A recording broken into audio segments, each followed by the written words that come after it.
234 படுதோல்வி. தவேகா எடுத்த சர்வேயில் அதிர்ச்சி. கலைக்கப்படும் தமிழக வெற்றிக் கழகம். பேரதிர்ச்சியில் தொண்டர்கள். தமிழ்நாட்டின் அரசியல் களமானது வருகின்ற 2026 சட்டமன்ற தேர்தலை நோக்கி பரபரப்பாக அனல் பறக்க தொடங்கியுள்ளது. அந்த வகையில் தமிழ்நாட்டு அரசியலில் புதிதாக கால் பதித்திருக்கும் தமிழக வெற்றிக் கழகத்தின் தலைவர் விஜய் அடுத்தடுத்த அரசியல் நகர்வுகளை பொறுமையாகவே கையாண்டு வருகிறார். இந்த சூழ்நிலையில்தான் வருகின்ற 2026 சட்டமன்ற தேர்தலில் 234 தொகுதிகளிலும் தவேகாவின் தேர்தல் முடிவு நிலைப்பாடு எப்படி இருக்கும் என்று சர்வே முடிவுகள் வெளியாகி வருகின்றன. தவேகாவிற்கு தட்டி தூக்கியுள்ளதாக அதிர்ச்சி தகவல்கள் வெளியாகியுள்ளது. விஜயின் தமிழக வெற்றிக் கழகமானது திமுக அதிமுகவை விட நாம் தமிழர் கட்சியின் வாக்குகளையே அதிகம் பிரிக்க வாய்ப்புகள் உள்ளதாகவே சர்வே ஒன்று தெரிவிப்பதாக அரசியல் வட்டார தகவல்கள் தெரிவிக்கின்றன. ஆளும் திமுக ரகசியமாக நடத்திய கருத்து கணிப்பின்படி கரூர் கூட்ட நெரிசல் சம்பவம் நடிகர் விஜய் அரசியலில் எதிர்கொள்ளும் சவால்களை பெரிய அளவில் பாதிக்கவில்லை என்பது தெரிய வந்துள்ளது. திமுக நடத்திய இந்த கருத்து கணிப்பில் நடிகர் விஜயின் தமிழக வெற்றிக் கழகம் எதிர்வரும் சட்டமன்ற தேர்தலில் தனித்து போட்டியிட்டால் 23% வாக்குகளை பெறும் என்று கணித்துள்ளதாம்.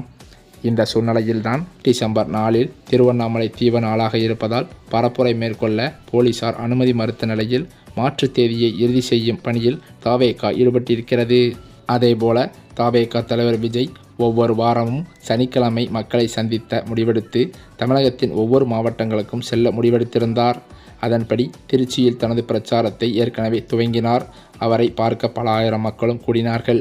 அடுத்த வாரமோ சனிக்கிழமை திமுக தலைவர் மறைந்த கருணாநிதியின் தொகுதியான திருவாரூர் சென்றிருந்தார். அங்கும் அவருக்கு நல்ல வரவேற்பு தான் கிடைத்தது. அதன் பின்னரோ நாமக்கல், கரூர் ஆகிய 2 மாவட்டங்களுக்கும் செல்ல முடிவெடுத்திருந்தார். நாமக்கல்லில் காலை 8:30 மணிக்கு விஜய் வருவார் என அறிவிக்கப்பட்டு அவரை பார்க்க மக்களும் கூடினார்கள். அதன் பின்னரோ 12:30 மணிக்கு விஜய் வருவார் என்று அறிவிக்கப்பட்டது. ஆனாலோ தவேகாவினரும் விஜய் ரசிகர்களும் விஜயின் பிரச்சார சுற்றி வந்திருந்ததால் விஜயின் வேன் மெல்ல மெல்ல ஊர்ந்து நாமக்கலுக்கு வரவே 3 மணியாகிவிட்டது. அங்கு பேசிவிட்டு அங்கிருந்து கரூருக்கு செல்ல முடிவெடுத்தார் விஜய். அங்கிருந்து 1 மணி நேரத்தில் சென்றுவிடக்கூடிய கரூருக்கோ செல்ல விஜயின் வாகனமானது 4 மணி நேரம் எடுத்துக்கொண்டது. விஜயின் வழியெங்கும் அவரை காண பொதுமக்களும் தவேகா தொண்டர்களும் ரசிகர்களும் கூடினார்கள்.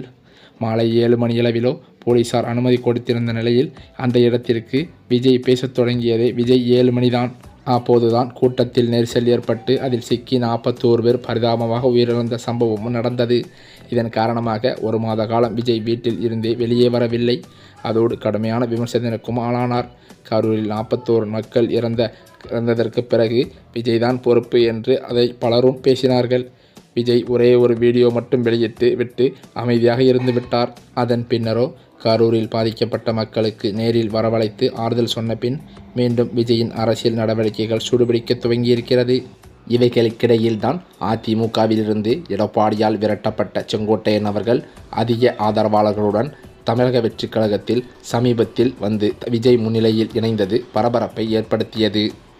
இந்த நிலையில் வருகின்ற டிசம்பர் 4ஆம் தேதி முதல் மீண்டும் மக்களை சந்திக்கும் சுற்றுப்பயணத்தை துவங்க திட்டமிட்டிருக்கிறாராம் விஜய். டிசம்பர் 4ஆம் தேதி அவர் சேலத்தில் பிரச்சாரம் செய்ய வருகிறார்.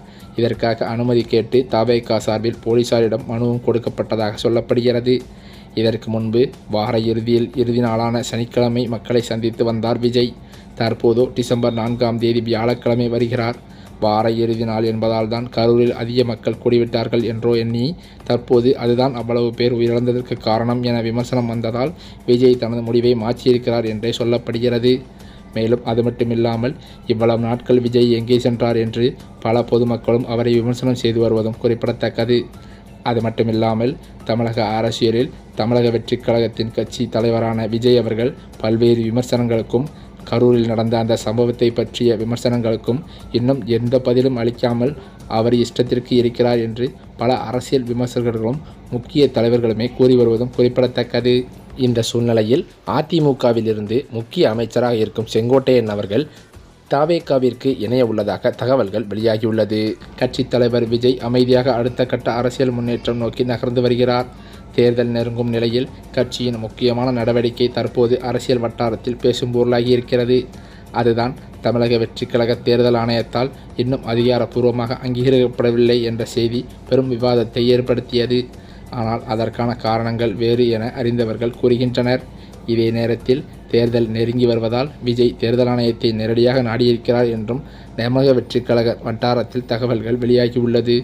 திமுக, அதிமுக போன்ற அங்கீகரிக்கப்பட்ட கட்சிகளுக்கு முறையே உதயசூரியன் மற்றும் இரட்டை இலை போன்ற நிரந்தர சின்னங்கள் வழங்கப்பட்டுள்ளன. இந்த சூழலிலோ தமிழக வெற்றிக் கழகம் தனது சின்னங்களுக்கான பரிந்துரை பட்டியலை தேர்தல் ஆணையத்திடம் சமர்ப்பித்துள்ளதாக தகவல்கள் வெளியாகி வருகிறது. விஜய் விரும்பி சமர்ப்பித்த சின்னங்களின் பட்டியலில் விசில், கால்பந்து, பேட்டு, வெச்சிக்கோப்பை, சிலிண்டர், லேப்டாப், பேனா போன்ற உள்ளிட்டவை இடம்பெற்றுள்ளது.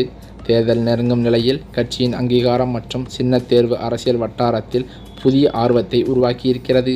இந்த நிலையிலோ தேர்தல் ஆணையம் எவ்வாறு முடிவு செய்ய இருக்கிறது என்பது அரசியல் கணக்கில் முக்கியமான கட்டமாகவே பார்க்கப்பட்டு வருகிறது.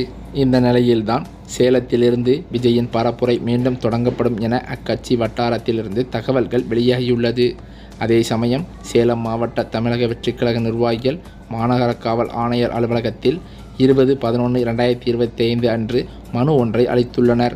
அந்த மனுவில் டிசம்பர் 4ஆம் தேதி சேலம் கோட்டை மைதானம், போஸ் மைதானம், ஜெகல்நாயக்கன்பட்டி ஆகிய 3 இடங்களில் உள்ள ஏதேனும் ஒரு இடத்தில் விஜய் மக்களை சந்திக்க அனுமதி அளிக்க வேண்டும் என தெரிவித்திருக்கிறார்களாம். மேலும் அது மட்டுமல்லாமல் இந்த டிசம்பர் 4ஆம் தேதி அனுமதி வழங்க முடியாது என மாநகர காவல்துறை தரப்பில் அறிவிப்பும் வெளியிட்டுள்ளது. ஏனென்றால் டிசம்பர் 3ஆம் தேதி கார்த்திகை தீபம், டிசம்பர் 6ஆம் தேதி பாபர் மசூதி இடிப்பு தினம் வருவதால் டிசம்பர் 4ஆம் தேதி தவிர மற்ற தேதிகளில் அனுமதி அளிக்க தயார் எனவும் காவல்துறை தரப்பில் தற்போது தெரிவிக்கப்பட்டிருக்கிறது. மனுவில் மக்கள் கூட்டத்தின் எண்ணிக்கை குறிப்பிடப்படாமல் உள்ளதாகவும் அதை குறிப்பிட்டால் அதற்கேற்ப பாதுகாப்பு ஏற்பாடுகள் மேற்கொள்ளப்படும் எனவும் காவல்துறை தரப்பில் பதிலளிக்கப்பட்டுள்ளது. இந்த நிலையிலோ சேலத்தில் விஜய் பிரச்சாரம் மேற்கொள்வதற்கான தேதி முடிவாகும் முன் தவேகா நிர்வாகிகள் இடத்தை இறுதி செய்துள்ளனர். சீலநாயக்கன்பட்டி பகுதியில் உள்ள சேலம் சென்னை தேசிய நெடுஞ்சாலையோரம் 10 ஏக்கரில் நிலத்தை தேர்வு செய்து அளவிடும் பணி நடந்து வருவதாகவும் தவேகா சார்பில் தகவல்கள் வெளிவந்துள்ளது. இந்த சூழ்நிலையில்தான் தமிழக வெற்றிக் கழகத்தின் தலைவர் விஜய் அவர்கள் கரூர் துயர சம்பவத்திற்கு பிறகு 2 மாதம் கழித்து மீண்டும் சுற்றுப்பயணத்தை தொடங்க உள்ளதாக தகவல்கள் வெளியான நிலையில் தற்போது அவர்கள் குறித்த நாள் டிசம்பர் 4 அன்று கார்த்திகை தீப நாளாக இருப்பதால் அன்று மறுப்பு தெரிவித்துள்ளதாகவும் தகவல்கள் வெளிவந்துள்ளது.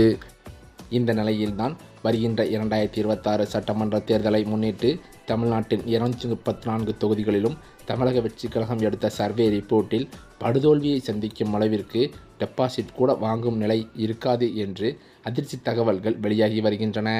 இந்த தகவலானது தமிழக வெற்றிக் கழக தலைவர் விஜய்க்கு பேரதிர்ச்சியை ஏற்படுத்தியுள்ளதாம். அதாவது 2026 சட்டமன்ற தேர்தலில் ஆட்சியை பிடித்து முதலமைச்சர் பதவியில் அமர்ந்து விடலாம் என்று எண்ணிய தமிழக வெற்றிக் கழக தலைவர் விஜய்க்கு இது ஒரு பேரதிர்ச்சியாகவே பார்க்கப்படுகிறது.